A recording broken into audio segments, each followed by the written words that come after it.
Sanibona nibingelele uMashabehlezi nokusula ngesonto namhlanje.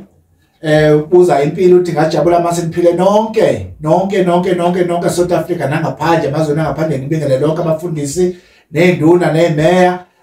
Babingelele bonke nje abantu abakhona eSouth Africa ukuthi mabaphile nje abantu abahlebe ziphile nje. Ngifuna ukulasala ngichaze kakhulukazi la maqondane nesimo sikabheka umndeni. Ubheka umndeni lapha bafowethu kuneyinkinga ezibakhona ngiyathola ukuthi kufanele icacisele kuzona nezazi. Ubheka umndeni lo kunesikhathi kufanele ngichaze eqaleni lokho ubheka umndeni lo isiphakamiso somsebenzi samabhizinisi nokubheka impahla kwekhaya. Mangabe ubheka umndeni kwenzeka ngiyazi abantu ukuthi baningi abanganiphazama nje besabazi ukuthi khona impahla ukuthi ubheka umndeni ebheka umndeni wonke wakho.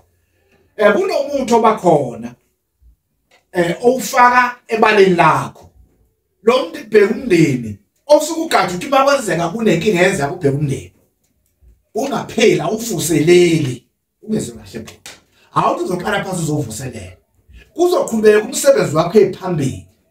Uyayizwa lonto la kuyenzeka kwesikhathi uthola ukuthi ubheka umndeni ugulile washona wafa lesisho kanjani awufu umsebenzi wakho uyaqhubeka ephambili ngoba umndeni ubheka umndeni usalokho emise kuloso sikhundla wayebekwe kusonto la uze uzosebenza.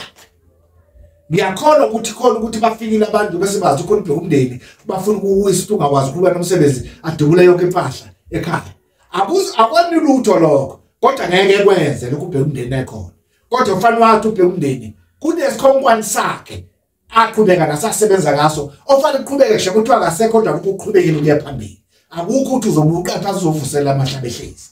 Kufuna ukwazi lokho mfowethu ngoba sinezimoto amatekisi asebenzayo sinamabhizinisi esiwenza izitolo ukuzwe kahle lokho sinabantu sibanganabo kule yonke lemisebenzi esiyenzayo. Umahlabehlezi into asuyenza into azekwazi akuzohamba uyithela oyenza la awuzukuthenga ubheka umndeni uze nayo umahlabehlezi. Ubheka umndeni uzoba khona lapha ekhaya umahlabehlezi uzolanda induku kukuwena ukuthi ufuna umahlabehlezi efike eduze kwakho uzolanda induku akutshela umahlabehlezi uzokwenza njani wenze njani akunamdaka eminingi lokho futhi awuyithenga imbuzi uyilethe kumina iba kuwena ekhaya bese ngikwenza mina wena usuhamba uyonikeza lo bheka umndeni usukunikeza igama lakhe kuthi wena uzobheka umuzwa la ekhaya kanye nezingazi zami ungafi umuntu la ekhaya ngeke futhi kufe umuntu ngizochaza lokho kuba nenkinga ukuthi kunedlozi base besidlozi abantu khona abagila imkhuba ngayo imbuzi. Uyayizwa yesikhathi sewimbuzi la sewibheka umndeni ayikwazi ungaba ngaphezulu kwabheka umndeni. Umbheka umndeni lokho ebheka umndeni nje kuphela yena uqhubeka nomsebenzi wakhe. Umemeza umsebenzi ukuthi ungene ekhaya ubebeza imali mayingene ekhaya imali bayangaphunyuka ukuhambe noma kanjani futhi uyasebenza usebenza kwabhizinisi sakho. Angisho ukuthi imali uzoyithola uhlezi phansi noma uzoyithola imali uyibonise igcwele esikhwama cha angeke fanele usebenze ukuze imali ingene kuwena.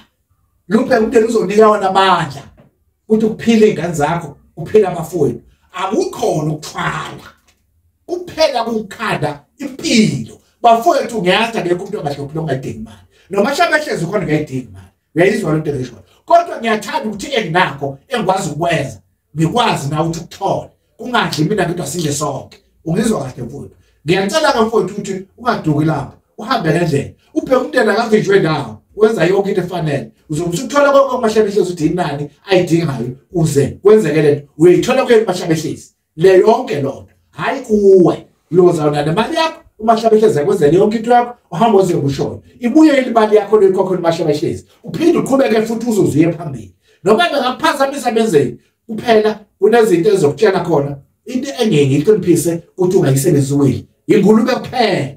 Ungizwa kahle mfowethu ingulube cha ingulube mfowethu cha angifuni ukukhohlisa ungayivuyela ibedlela abantu ngoba ngekhona abanje abantu base-Eastern Cape bayithanda bayifuye ingulube. Uyayizwa lonto mfowethu ngizophinda ngisho lokho mawuzokwenza lento ngoba ayiduli kahle ngendlela ozobuyelwa ngayo wena.